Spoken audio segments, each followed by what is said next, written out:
I feel just like that lawyer. Why can't Alex Jones go back to just telling us the government's bad? You know?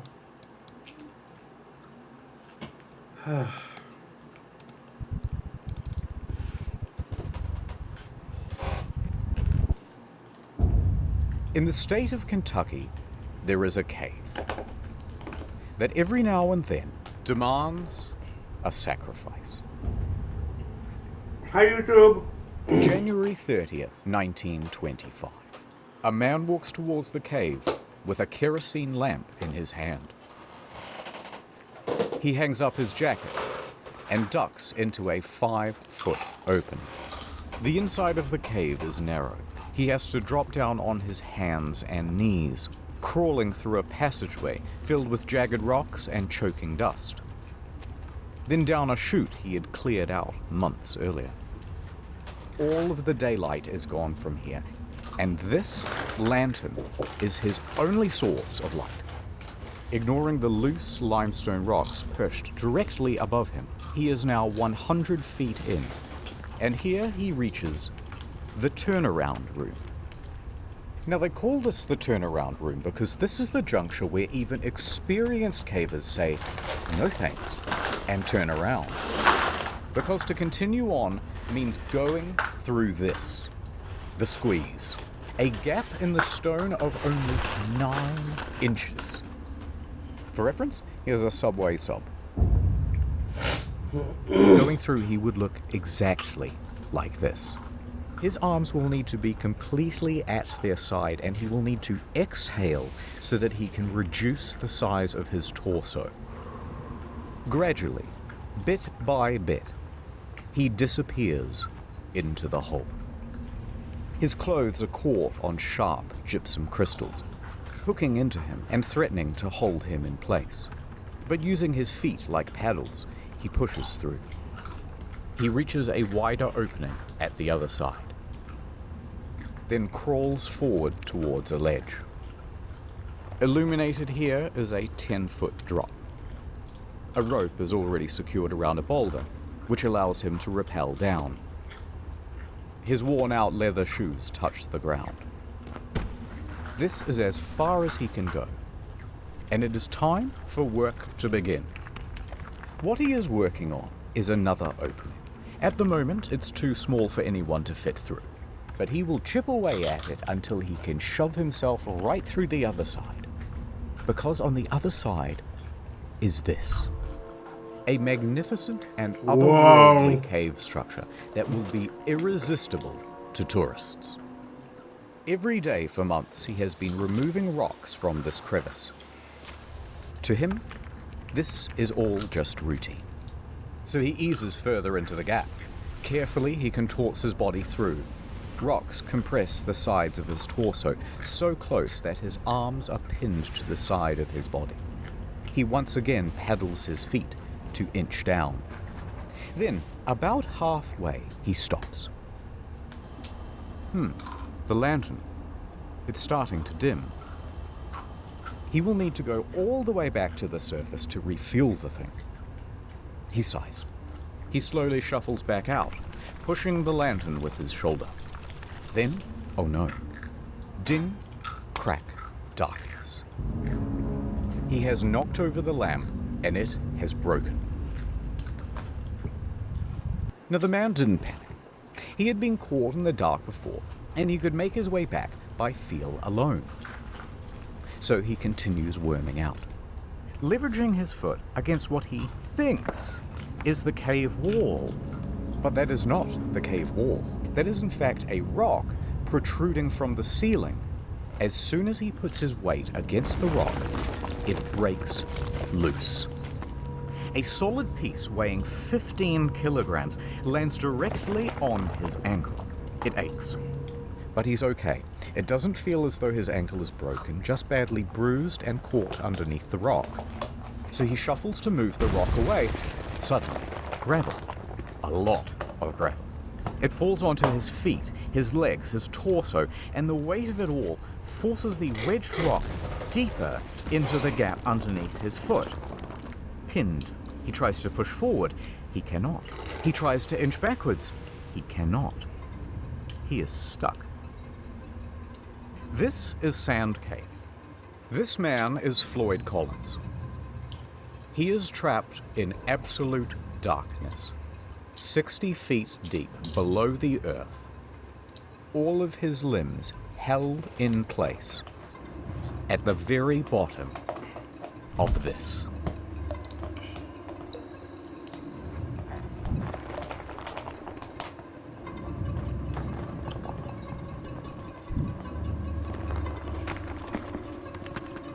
Fuck! Oh no! But before I tell you what happens next, ad time. Speaking of people trapped in a cave, World of Tanks. World of Tanks is not only the best game I have ever played, it is the only game I have ever played. It's like Cars, but tanks. Picture this. You're a hot new T-34A. No! Tank's empty, kid. Go on without me. No, use your repair consumable. It's too late, kid. And underneath his torso, his right wedged by the rock ceiling above. Beneath him, sharp crystal shards dug into his skin.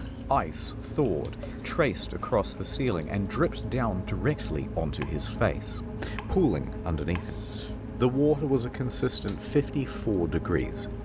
Floyd tried to breathe calmly in the concentrated dark. When he did attempt to shuffle, more gravel and rocks would tumble from above and pile onto his feet, so nothing would work. He clawed at the cave walls till his fingertips were bloody, and he realized that there was only one option left. Call out for help. But wait. Who is Floyd, and why did he even go into a dangerous cave?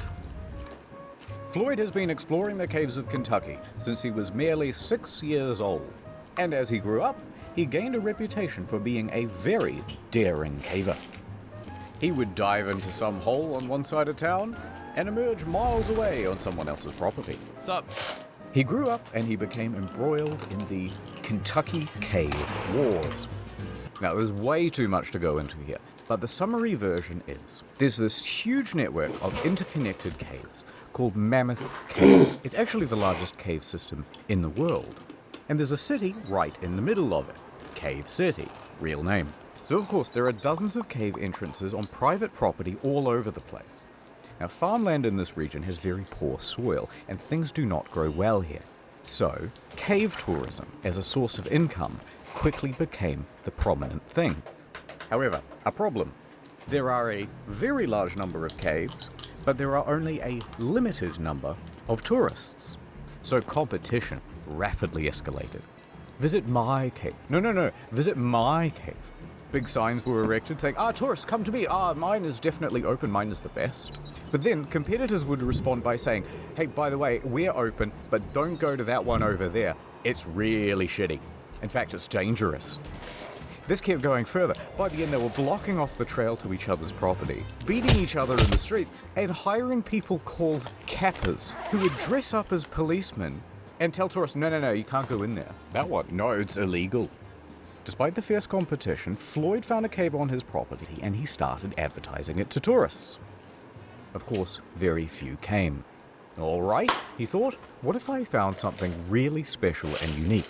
Then surely people would have to come to my cave to see it. So he kept exploring and exploring until he found this hollow.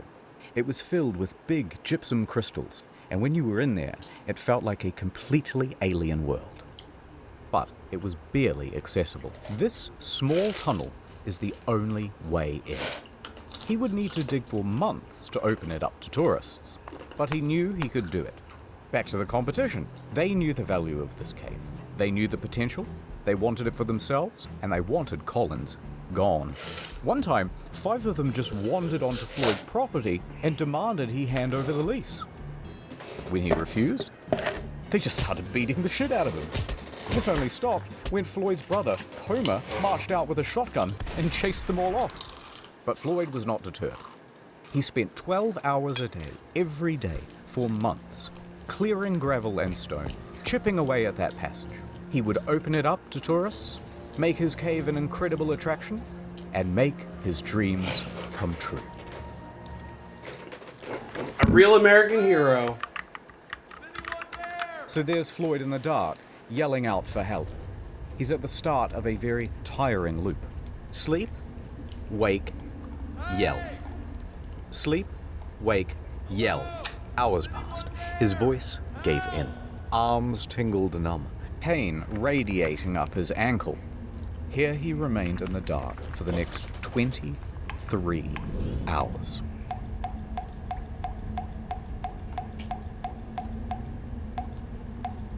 Quickly you might wonder, how come no one's come for him after 23 hours? Well, Sand Cave resides on a 200-acre farm. There are several homes on this property with other families.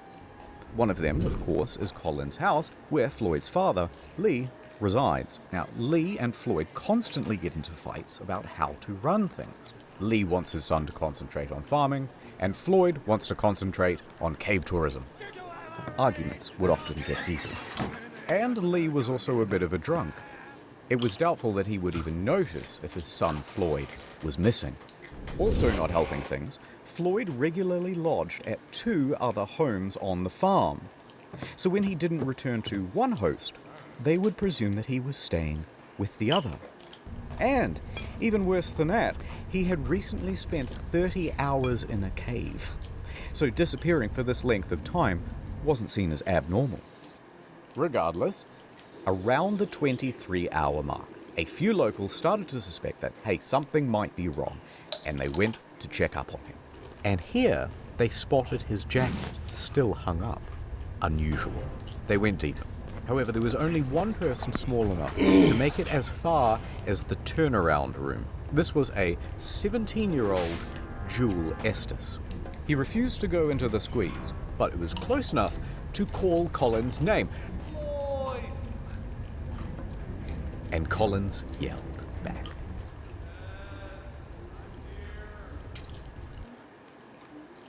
Estes emerges from the cave. Okay, we know he's trapped, and we know where he is. So, locals started to gather outside. Out of my way, say a bunch of men who would each show up and take turns heading into the cave in an attempt to reach Collins. But once they reached the turnaround room, Nope. they would fail to reach him, emerging from the cave, soaked in mud and cursing. Out of my way, they would say as they were heading in the reverse direction. So a few more hours passed. Word would spread around town. Dozens of locals from Cave City started to gather outside.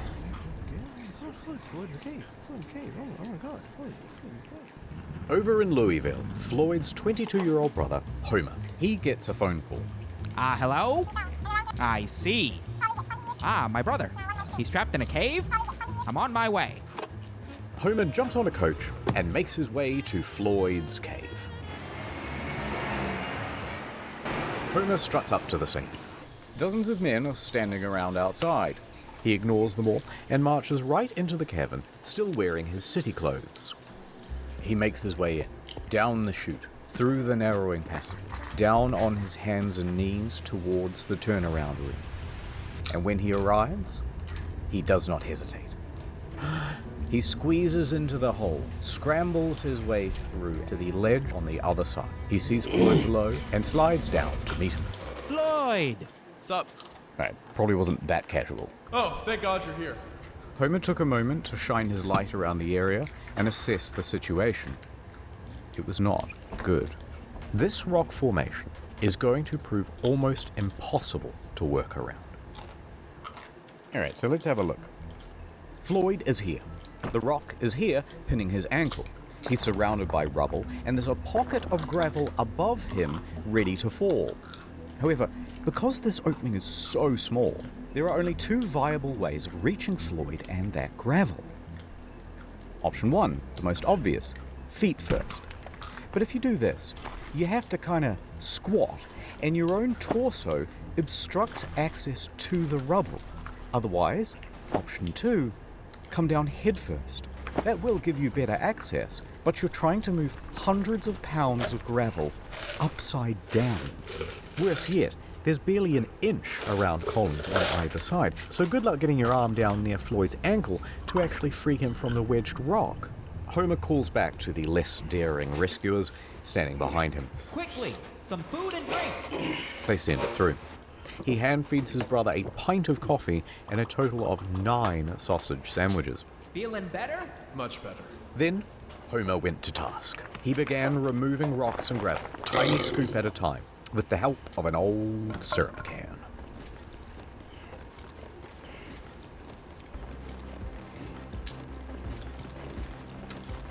For the next 8 hours he toiled, first with hands, then, once enough was cleared, using a crowbar to scoop behind his brother, scraping away sharp protrusions as he went.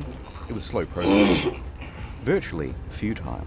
As soon as he removed one rock or scoop of gravel, another would tumble from above and land in the new absence. And it was exhausting work. By sunrise, Homer's arms and back were knackered. His lungs burned. He was losing hope. Homer emerged hours later, shivering violently, skin bruised from his fingertips, but the cave barely yielded at all. However, something new. By the time Homer reached outside, he was greeted by a sea of approximately 100 men and women standing around, drinking, squabbling, and talking big game about how they too were going to save Floyd. The press was also present to help people gawk from afar. Now, Homer recuperated at a small tent near the cave's mouth. Strangers immediately crowded around him to ask innocent but, frankly, frustrating questions, and offer unsolicited, obvious advice, as well as wildly impractical solutions. "He should try untying his shoes," said one. "No, we should send him down with a contortionist who's got a mallet and a chisel. We should jerk him off, right, guys?" All right, I made that third guy up, but you get the idea. And they started to argue with each other about their plans. "Hey, how about using dynamite?" One clique formed, insisting that it was a great idea. And another saying, No, the explosion will kill him, and the weight of the new rocks will surely crush him." They fought for a while until they started arguing about gas torches, which will cook him or asphyxiate him, or the gas will poison him. But by far the most common suggestion, of course, was amputation. Never mind that the foot itself was unreachable, and never mind what the blood loss and shock would do to Floyd's weakened body, and never minding even more that Floyd was strongly reluctant to the idea. Whatever you do, don't cut my foot off. All of the squabble would not have gotten on Homer's nerves, except that not one of them would just brave the damn cave and continue shoveling away the gravel. The formula was always the same. Brave heroes go in with food and supplies, then reach the turnaround room and immediately lose their nerve, then dump the food just outside the hole, and then return back outside and go, "Oh, absolutely. No," he says, "Thanks for the food. Thank you so much. Yum, yum." No one would go through that squeeze. Dozens more men would try. All of them would fail. Fuck. February 2nd, 9 a.m. So far, Homer has been the only person to have reached Floyd, and that would continue to be true until here we are at the Louisville Courier. There's a spirited young newshawk named William Miller. He's talking to his boss, and he's trying to convince him that it's a great idea for him to cover the story of the man trapped in the cave. Listen up, boss. I'm hearing talk of a man in a cave. He's stuck down there, and I want to get down there, too. Get to the nitty-gritty, you hear? This is an opportunity for some good PR, Miller. I'm in. But I want us to sponsor that rescue. Picture this. Man saved from cave by Louisville Courier, the finest newspaper in the state. That'll drum up plenty of business. 24-carat idea, boss. I'll make it happen. I'll get down there toot sweet. So off Miller goes to Floyd's cave. Back over at the cave, Homer is sitting outside trying to recuperate, as Miller wanders up. He glares at the man in his city clothes and answers every question with either a grunt or a one-word answer. Yeah. Sure. Finally, he gestures to Sand Cave. Listen, you want more information? The hole's right behind me. Why don't you go take a look yourself? Now, Miller is only 21, but he is a slender and determined man. He takes on the challenge. So he removes his suit, drapes himself in coveralls, and grabs a lamp. Miller slowly enters the cave. He finds himself stepping in puddles and having to correct his balance against the ever-softening walls. These were accumulating problems thanks to the Gawkers outside who had lit campfires all around the entrance. That caused snowmelt, and the stable environment of the cave is starting to shift. But Miller makes it further than most. And all that's left is that final squeeze, and he's there. He stops. He takes a moment and decides to call out to Floyd. Floyd! Hearing there is someone on the other side, he feels ashamed not to try, so he closes his eyes and moves forward. His slender figure begins inching through. The crystal gypsum cuts into his elbows and tugs at his clothes. He gets snagged. He's spluttering through the pools of muddy water. He stops, collects himself, and pushes on. He can barely inhale. If he gets stuck in here, he can only hope that someone else can come in from behind and pull him out by the legs. But eventually, he makes it through. Fantastic. He's now standing on the edge of a 10-foot pit, and he clumsily bumbles his way down. He sat right next to Floyd, ready to interview him. But Floyd didn't really answer any of his questions. In fact, he was incoherent. At the moment, he is sitting in a pool of water that is 12 degrees, slowly sapping his body temperature. He is dying from exposure. The cold is diminishing Floyd's mental faculties, and he can barely make sentences. So Miller took a few mental notes, and he left. He worked his way back through the squeeze, past the turnaround room, and out into the daylight. He is covered in mud and scratches and numb head to toe. And when Homer saw, his hope reignited. Someone else had made it to Floyd. You and me. Together, we can get Floyd out of there. If Miller hadn't gone to that cave, there's a good chance that Floyd's story would have remained an obscure footnote in the back pages. But the interviews and first-person accounts gave the audience a glimpse of something real. Fear, hope, desperation, the full range. And so from Los Angeles to New York, Floyd's story was picked up everywhere and described the Kentucky man's plight in sensational detail. It was also the era when radio became a regular feature for regular Americans. Radio allowed something new, hourly updates, letting people get engrossed into the story. So, mostly thanks to Miller, the story of Floyd over the next week would grow and grow, seemingly frothing over into every aspect of American life. The press at large would be clamoring over each other for every little extra scrap of detail they could get about Floyd. And everybody wanted to know, will this man make it?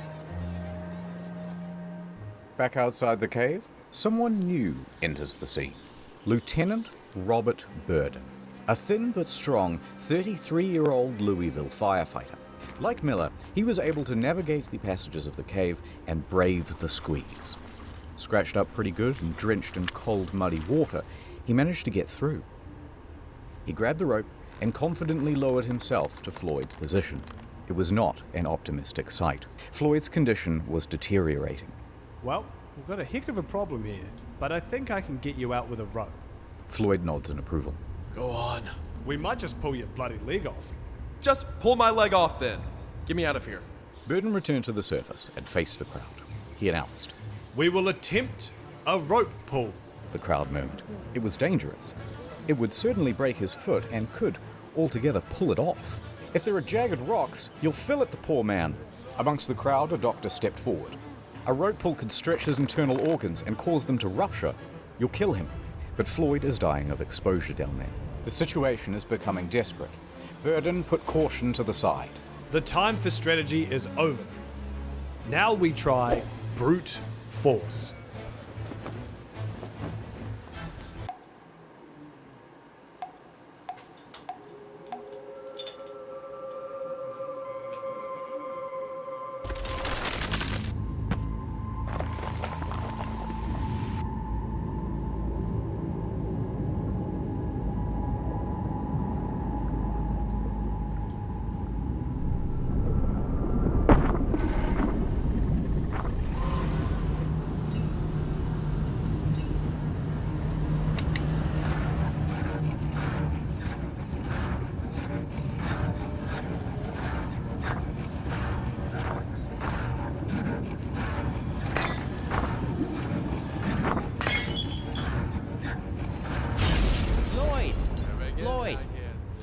We're here. We're gonna get you out of here. After 79 hours in the cold water, he is delirious, fading in and out of consciousness. Homer gave his brother some coffee and fed him a couple of ham sandwiches. That warms him up and gives him a bit more energy, and he comes back to lucidity. Oh, much better. I'm gonna put the special harness around you. Burden and Miller, they're here too. We got 3 more boys right up the cave, and they're all ready to pull as hard as they can to get you out of here. Floyd was frightened. I'm not gonna lie, it's gonna hurt.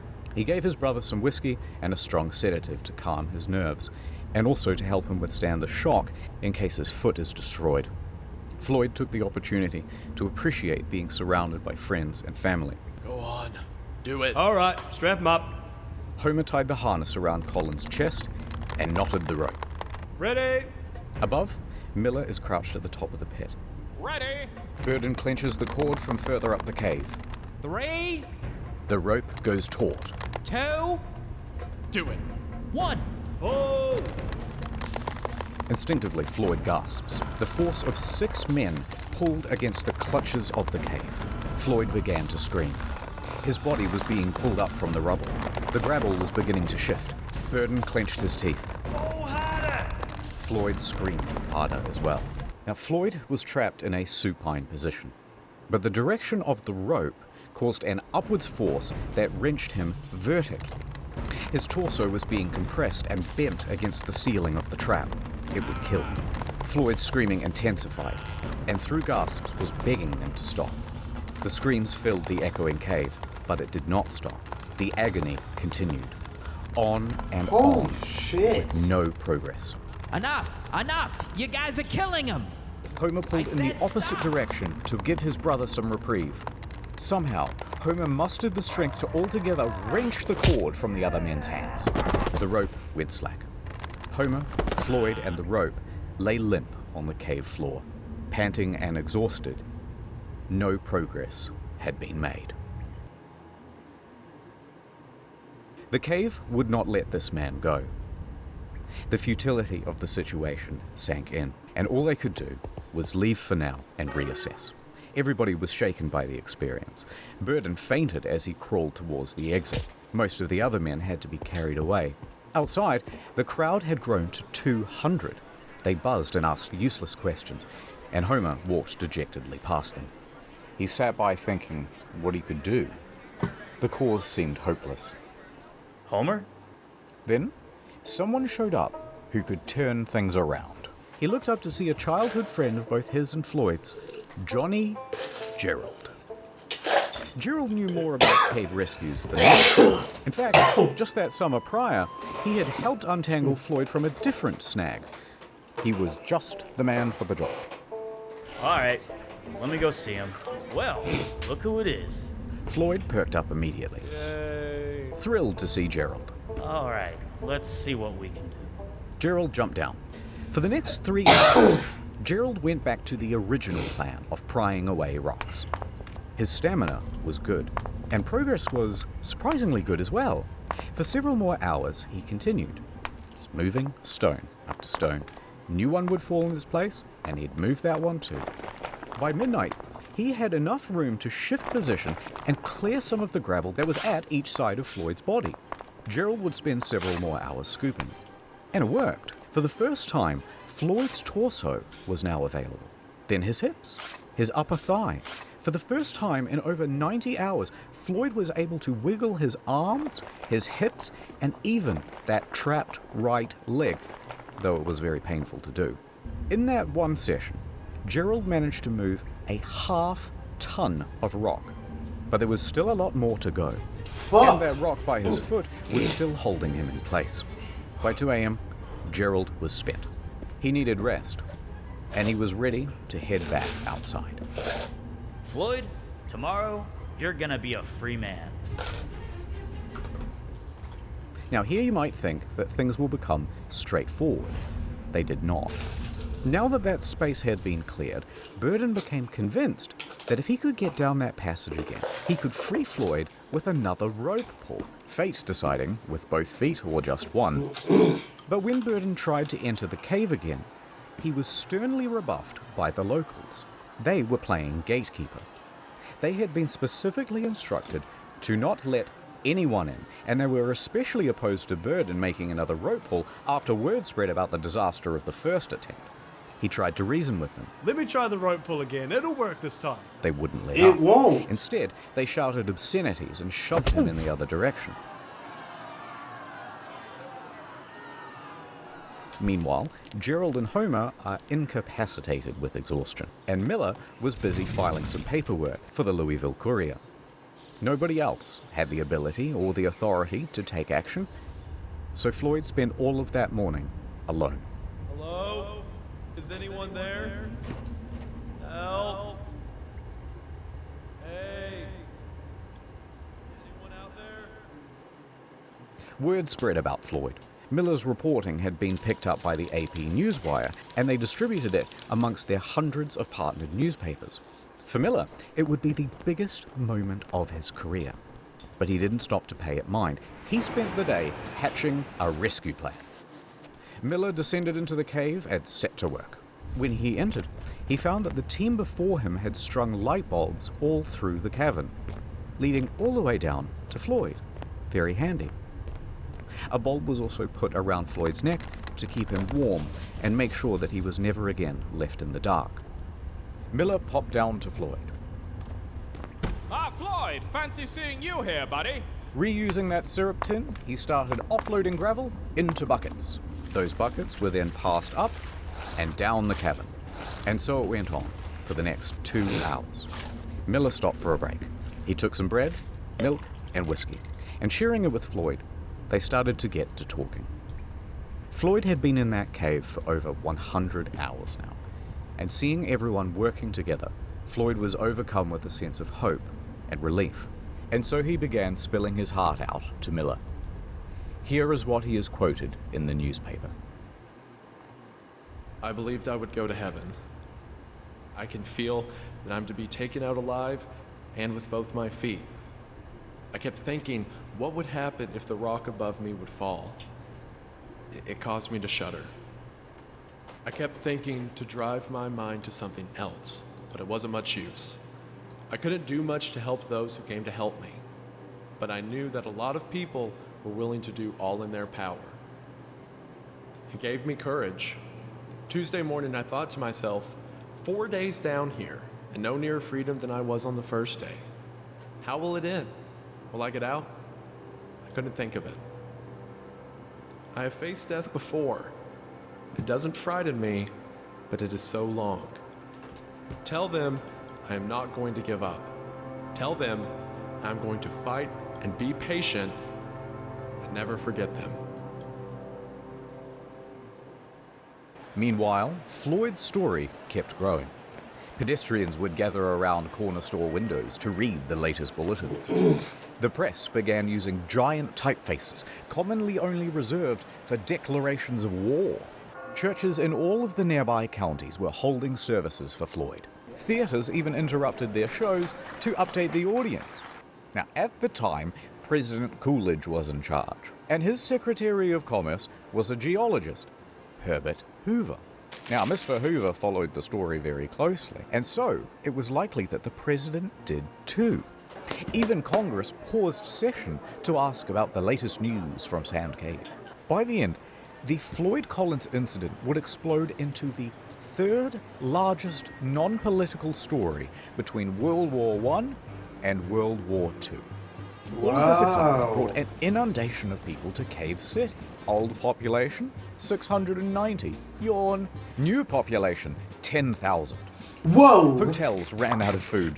Residents turned their homes into makeshift hotels, charging sizable premiums to let people nap in their bathtubs. The banks quickly ran out of on-hand cash, and 4,500 automobiles impatiently sat backed up for 2 miles from 20 different states to drive onto the Collins farm and turn their pristine green pastures into swampy parking lots. Deep below all those tourists, there's Miller, trying to free Floyd. Alright, a little bit of setup. Floyd, Miller, some remaining rubble, rock. For anyone to lift the rock by hand would be impossible because Floyd's body obstructs the hole. Miller grabs a crowbar and shoves it through the gap. Now he's going to lever it off Floyd's foot. Cool. The crowbar is now wedged against the rock. Next, he takes a jack. He positions it on top of the crowbar so that it will be forced against the ceiling. However, problem. That jack is too big. It doesn't fit. Miller yells up the tunnel for a smaller one, but this took some time. And when it arrived, too small, won't reach the ceiling. But instead of sending for another one, Miller takes 2 blocks of wood and bolsters them underneath the crowbar. Right, so the crowbar now sits higher, it fulcrums against the blocks, and the jack is sitting on top. All Miller has to do is expand the jack, which he will do using this spanner, holding it at the very tips of his fingers. Sounds easy.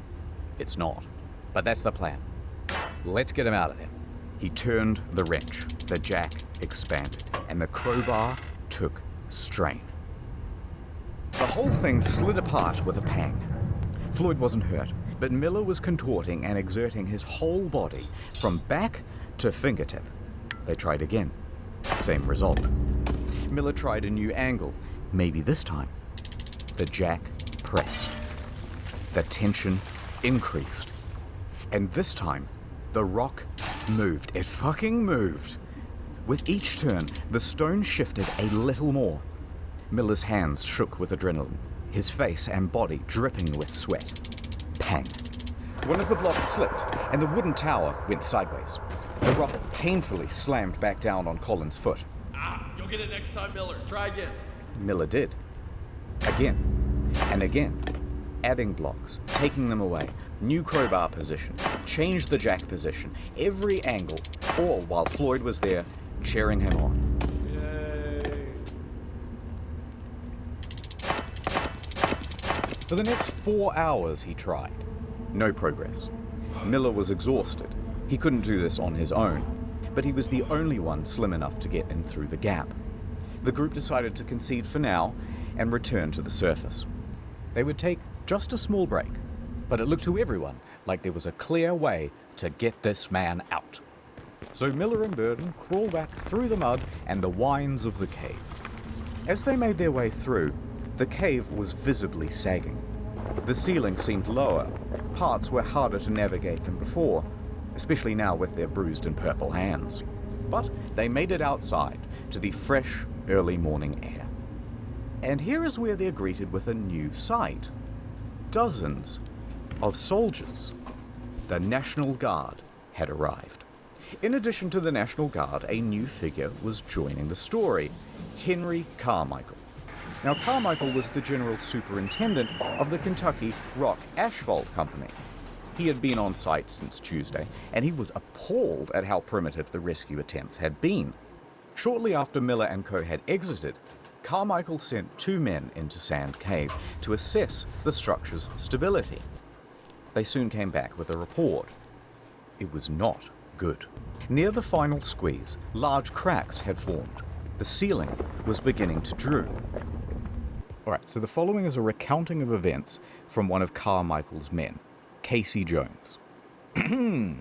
Casey and another worker spent about an hour in the cave, surveying its condition, looking at the boards, the ceiling, the stability of the walls. He continued deeper towards Floyd. He was fighting against his nerves. The shifting of the rock pinged his every instinct to flee. But he heard Collins moaning ahead, so he pushed himself on. He managed to make it through the squeeze and he arrived at the 10-foot pit. Seeing Floyd trapped, he tried to ignore the pebbles that were tumbling behind him. Please, come down. I can't right now, Floyd, but I will when I get back. Behind Casey, his partner is begging to leave. Below Casey, Collins is pleading for help. Please, I'm so thirsty. Okay. Casey slid headfirst into the pit and hastily ladled Floyd some coffee. But Floyd rejected it. No.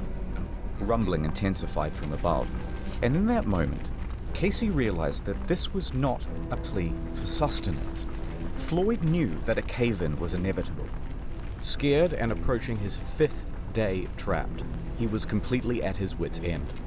He knew he was about to be trapped in that cave, and he didn't want to be trapped alone. For God's sake, Casey, come on, you'll get us killed. Stay with me, please. Don't leave. Casey looked into Colin's eyes, set the coffee down, and pulled himself out of the pit. He wiggled underneath the sagging ceiling and crawled towards the turnaround room as fast as his limbs could scramble against the cave walls. He looked back to see the passage closing like a maw. Reflections from the bulb shining around Floyd's neck were no longer visible. Instead, just sobs could be heard, muffled from behind the rocks.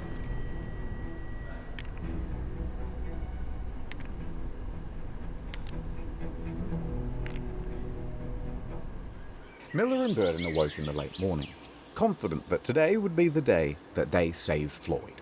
They had some new equipment too. Some wire to wrap around the wooden blocks to prevent them from slipping. And they changed their mind about that acetylene torch. They'll use it to burn away 2 rocks that had previously blocked their way. But when Miller got to the turnaround room, all of that optimism left him. The entrance to the squeeze was now just a pile of debris. Miller froze, staring at it for a long while. Then he sighed and did the only thing he could think: attempt to move some of the stones. But each adjustment led to more rocks just tumbling down and landing in that space. He persisted until... crash. A large chunk of clay landed onto his feet. Recognizing the danger, Miller returned to the surface. 15 minutes later, he emerged from the cave with a bloodied-up nose and bruises down his back and shoulders. Burden caught sight and races over to him. Miller just says, "For God's sake, just don't let Homer or anyone else back in there." Now, he didn't actually need to worry about Homer going back in there because he was sidelined with illness. But he did, however, need to worry about Gerald because he was furious. Gerald had warned everyone that putting dozens of people in Sand Cave would cause a collapse. It certainly did. The rest of that day would be wasted, as men threw blame around and screamed at each other about how to handle the cave-in. And Floyd spent the rest of that day alone.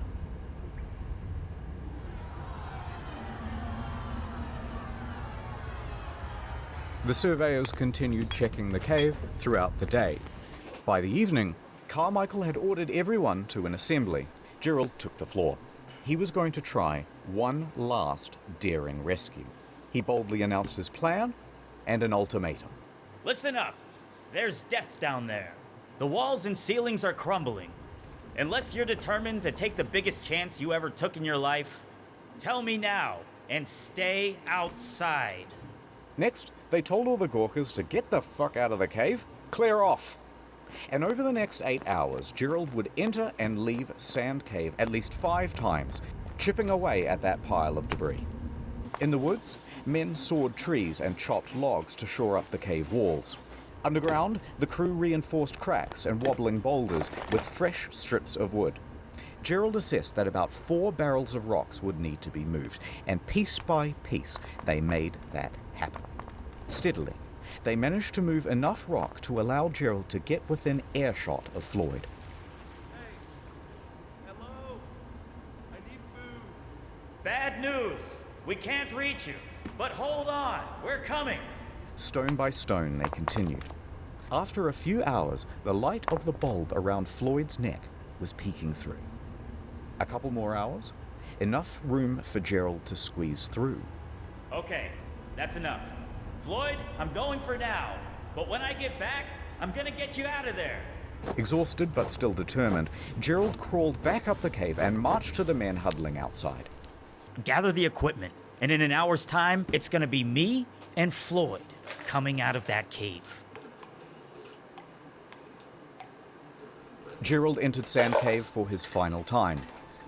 The walls had been reinforced, but mud and water was accumulating everywhere. He waded through it and pressed on past the danger of the sagging ceiling. With determination on his face and a grease gun clutched in his right hand, he scrambled towards Floyd. But before the final squeeze, he stopped. It was all gone. The cave ceiling had crumbled once again. Gerald stared motionlessly at the pile. Then he began to yell. Floyd! A rock disconnected from the ceiling and tumbled onto Gerald's head.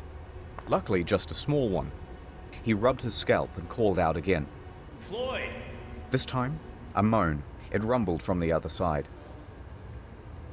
Fearing that his friend was slipping out of consciousness, Gerald willed himself against the cave, launching the debris behind him with force. He ignored the pain from being struck on the head and clawed at the stone pile. He carried on this way for several minutes, until a sharp, heavy rock dropped from the ceiling and landed squarely on his back. No more than 15 minutes later, Gerald returned to the surface, defeated.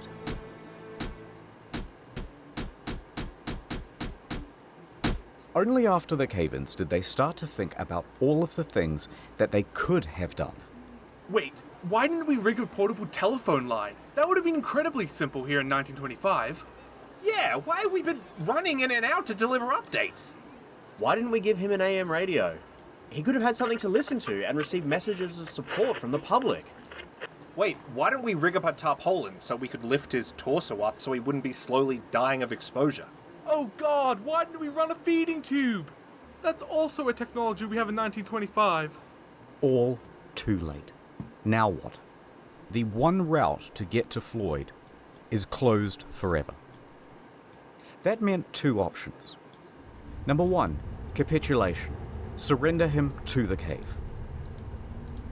Or number two, dig down from directly above Floyd. Now, the prospect of digging from above seemed almost fanciful. At least, it did in the beginning. But luckily, they had some help. Owing to Miller's reporting, Floyd had become practically the most famous person in the country. The rescue had become a high priority for the governor of Kentucky. Lieutenant General Denhart enters the scene. He's been updated on the situation, and following shortly behind him is a small... Wait, what? Hold on, what the fuck? What did he do? Kentucky, Lieutenant General Denhart. He'll go on to murder his girlfriend, Vera Taylor. He's brought to trial, but results in a hung jury. Before retrial, Verna's brother tracked him down and shot him to death. They were all acquitted. Enters the scene. He's been updated on the situation, and following shortly behind him is a small army of miners and engineers. He declared to the despondent crowd, "Gentlemen, I am here on behalf of the governor. The purse strings of Kentucky are open. Take this blank check and bring that man out alive." Floyd, in that cold, wet confine, could not have imagined the scale of the operation that was going on 55 feet above him. Authorities assumed control of Colin's rescue. Denhart gave Henry Carmichael the lead to dig, and Carmichael raced to get to work. He enlisted his employees, his fleet of expensive high-tech machinery. Professional groups were brought in from all across the state. Local townspeople were mostly excluded, and for the first time since Collins had been trapped, work was now about to go ahead in a systematic manner. Everyone knew the plan, everyone had something to do, and everyone was working fast. But just as hopes were rising, they were once again dashed against the rocks. They had all of this state-of-the-art machinery shipped in and assembled by the engineers and rearing to go, and it was all worthless. See, the problem is, the cave drew air into it. These diesel-powered engines pumped out enormous volumes of choking exhaust. Within a day's operation, the cave would be filled with carbon monoxide, and Floyd would be dead from asphyxiation. Just as quickly as solutions would arise, the cave would parry them away. It refused to let this man go. So engineers and miners had wasted hours assembling everything, only to realize that they had to pack it all up and cart it away. Because the digging of a 55-foot shaft would be done with picks and shovels. Carmichael didn't know much about caves, but he knew a lot about quarrying, and he estimated that his team of 75 volunteers could dig and dredge at a rate of 2 feet per hour. If they worked around the clock, they would be digging directly into the spot where Floyd lays within 30 hours. Now, is it possible that Floyd could survive for another 30 hours? Absolutely. Let's go. The first ton was moved, and at first it was easy work. Just dirt and clay.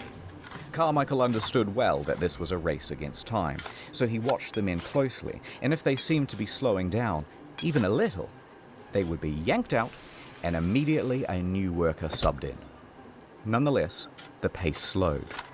By 10 feet, the shaft narrowed greatly, which meant that only 2 men could work at a time. At 15 feet, they hit boulders. Pickaxes went in, and a system of pulleys and buckets had to be used to cart the rock out. Tracks were even laid to ferry the refuse to a dump site.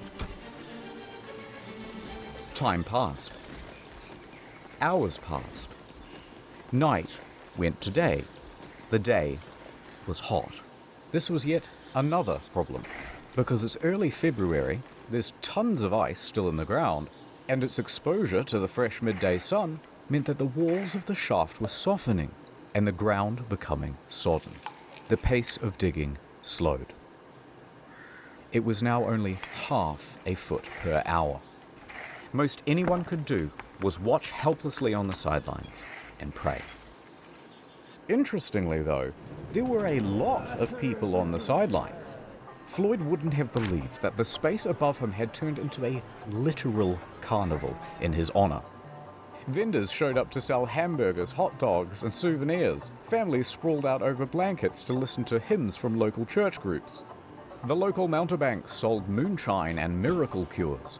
There was even a bloody juggler. And Old Man Lee was there, walking around, shaking his jar, and soliciting donations. But where were Homer and Burden and Miller during all of this? Okay, let's back up a bit. People did not properly understand exactly how Floyd was trapped, and the news didn't help much either.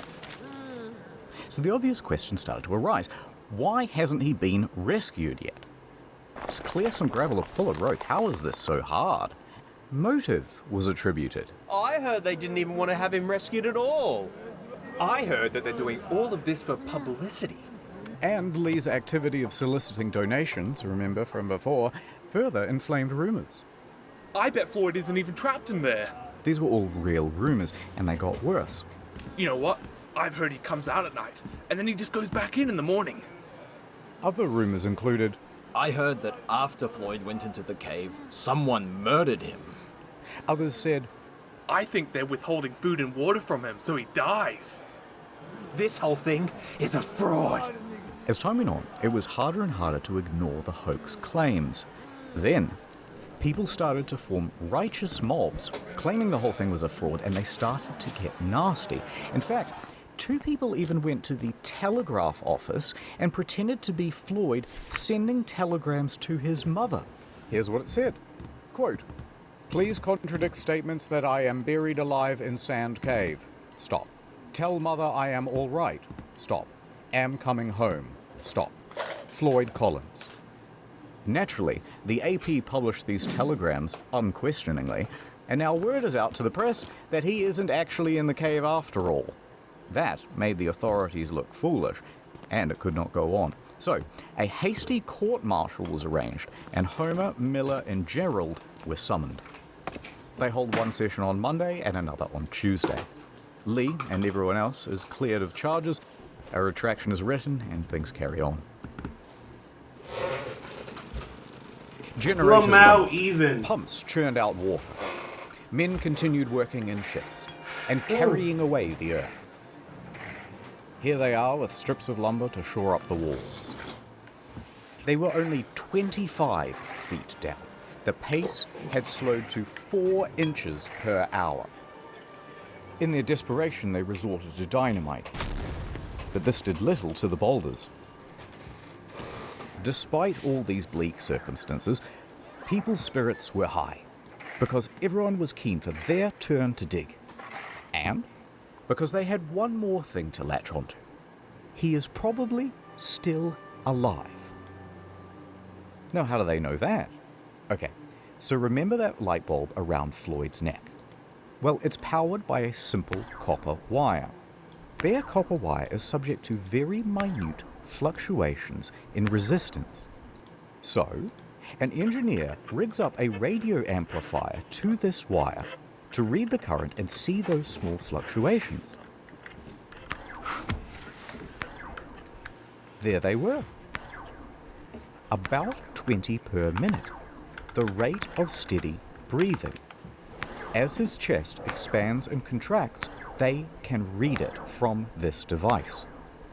And so Wow. they kept going. And going. And going. 30 hours was the original estimate. Now 144 hours had come and gone, and they were only at 44 feet. Then rain fell. Rain that mixed with dirt to make mud, much of which then froze to make ice. Ice which expanded and damaged the integrity of the shaft walls. Slowing down with every hour, they continued. Many more hours passed, and they were getting close. But it was now 15 days since Floyd was first stuck in that cave, and people had mostly lost hope. That excitement in the newspapers was tempering down. Visitors began clearing out from Cave City. Many still held on to hope, but their final lifeline, that light bulb, had burnt out. And it wasn't possible to do any more readings on the radio amplifier without it. No one knew if Floyd was still alive.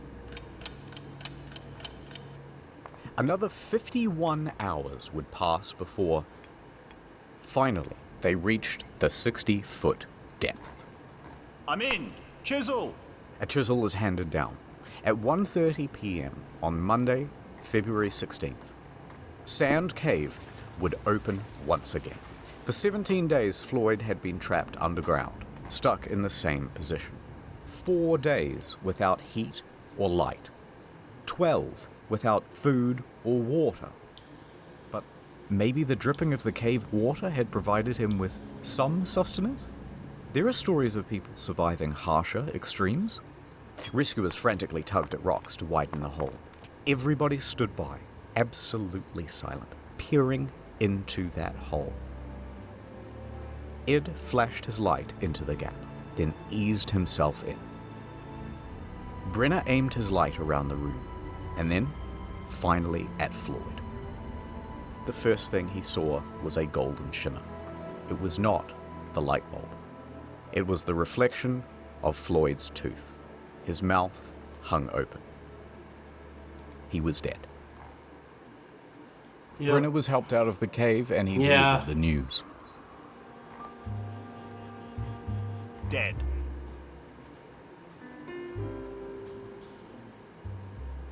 A coroner would later state that Floyd succumbed to exposure, and that they had missed him by just 3 days, about the same time that the light bulb had gone out.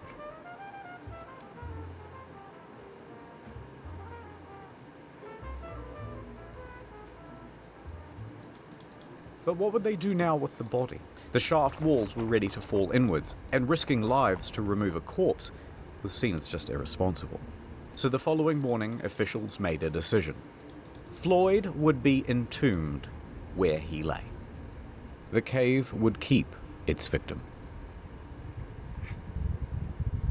Now, this did not sit well with the family, but what could they do?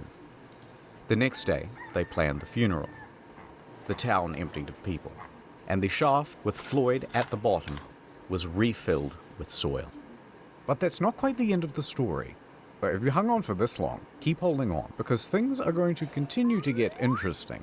But first, let me wrap up where everyone is and all that stuff. Context. The Collins family already had financial hardship. Locals saw Old Man Lee scouring the rescue site for glass bottles. But the owner of the land, B. Doyle, and supposed friend of Floyd, was wholly unsympathetic.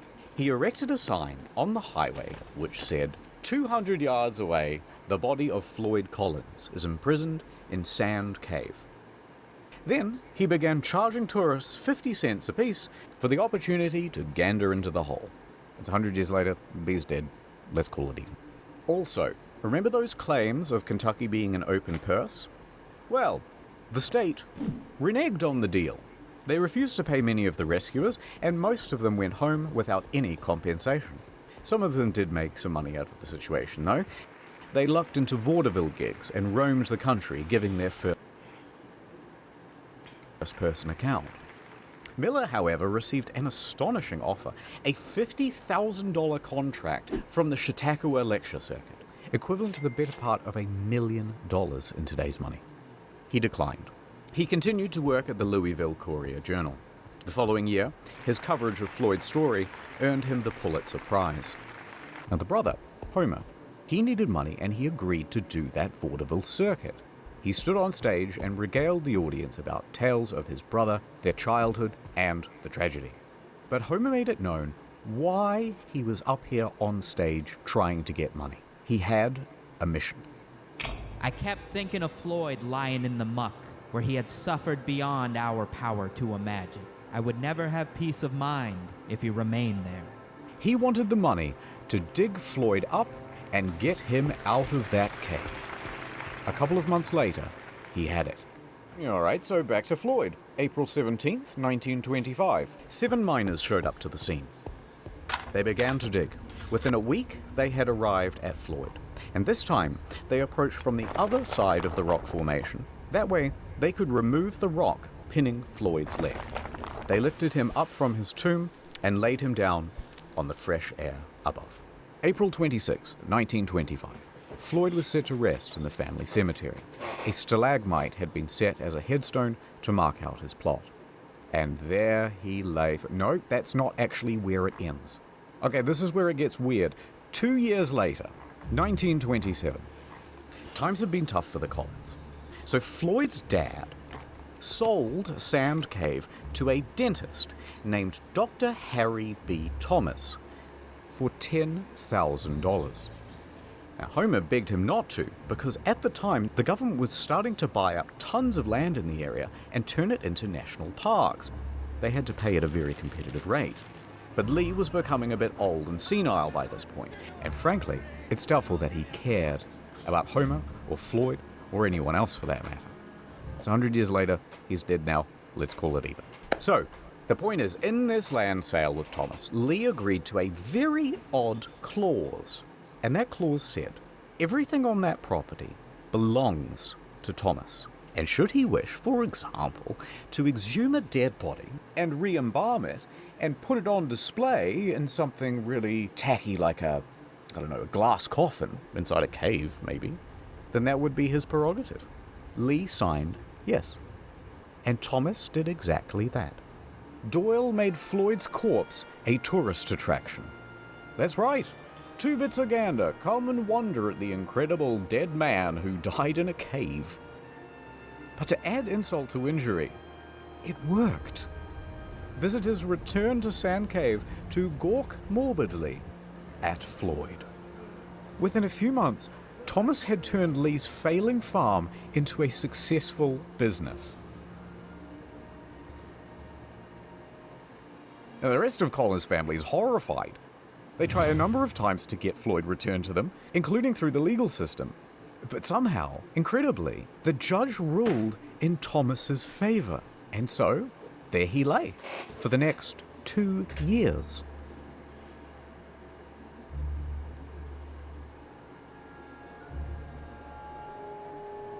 The cave was not done with Floyd. Until someone hatched a plan. 2 years later, it's midnight, outside Sand Cave. Footsteps can be heard rustling through the brush. Now, we don't know who these 2 men are, but we know why they are here. To rob a grave. They sneak inside and clamber over the rocks in the darkness. Reaching Floyd's casket, they undo the latch and throw open the lid. There is his shriveled body. They throw him in a gunny sack, and they race off into the night. For 800 yards they carry dear Floyd, like a couple of sweaty Santas about to deliver a really terrible Christmas present. Panting, out of breath, Knowing that they're going to get caught any minute, they reach the Kentucky Green River hillside. There's no time. With a 1, 2, 3, they launch his body towards the river, and Floyd goes sailing into the air, up, up, into the starlit beyond, and landing in a bush. Oh, God. The two men flee from the scene. Now, the next morning, Thomas notices that the body of Floyd is somewhat missing, and he contacts the authorities. The police come, they dust the casket for fingerprints, and bloodhounds are given Floyd's scent and let loose into the hillside. A few hours later, they manage to find him, a tangled up mess near the river, but this time with a leg missing, that same one that was trapped under the rock. So, despite his protest, it had been amputated. Neither the leg nor the culprits were ever found. And while it would be nice to think that this was some well-intentioned duo that did this out of the kindness of their hearts to free Floyd, it's much more likely that it was an act of vandalism because Floyd was simply too much of a hot tourist attraction. The following day, Floyd was cast back into the cave, back into his box, and it was covered by a metal lid, surrounded by a metal chain, and locked with a padlock. He was now more trapped than he had ever been. That's so This cave fucked up. had spun fate once again to make sure that its victim would never leave. And so, time passed. Floyd's body would continue to decay. The rot from his body would eventually rot the casket too, and every decade or so, it would need to be replaced. A few years later, he was no longer on display, but even then, he remained in that box for many more years. So fucking In 1961, awful, dude. Floyd's Cave was purchased by Mammoth Cave National Park, and it was closed to the public. There would be no more visitors. The entrance itself to Floyd's Cave was closed with a steel gate and bolted, then welded shut. But the Collins family never gave up objecting to Collins' body being left in the cave. And here is where the story ends. In 1989, at the Collins' request, the National Park Service ventured into Floyd's Cave. Continuing on a more than 60-year tradition, a team of people worked over the course of several days to remove him from the cave. They took him out, left the cave, locked it behind them, and laid Floyd to rest at the Mammoth Cave Baptist Church Cemetery. After 64 years in... It's so evil that they even let it just get sent back down there. What fucking judge does that? Sand Cave, So... he is now finally at peace. The end. Thank you to Wendigoon as Floyd. If you don't let me out, I'm going to hire a gang of hitmen to come to your house and kill your family. Samito as Homer. The BTS meal McDonald's bag that has I'm McDonald's hungry. and BTS. Shut the fuck up and eat some BTS, bro. Ordinary Things as Miller. I'm enthusiastic, but would ultimately duck out the back exit. Rusty Cage as Gerald. Oh, well, hello there. Haven't seen y'all in a while. Welcome to my new home. And many kudos as Burden. Hey, buddy. You right down there? A little sleepy? We get your coffee? Little cup of Joe? Little cup of Joseph? Cup of Joseph from the little sleepy guy? Also, by the way, in case you're confused about the channels, this is how it works now.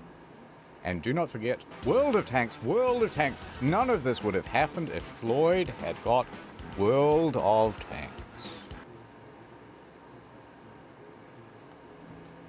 I am not. Jesus Christ. That sucks. That sucks.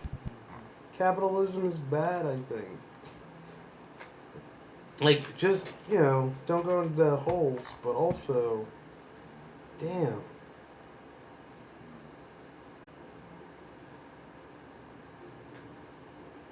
Motherfucker can't even die, dude.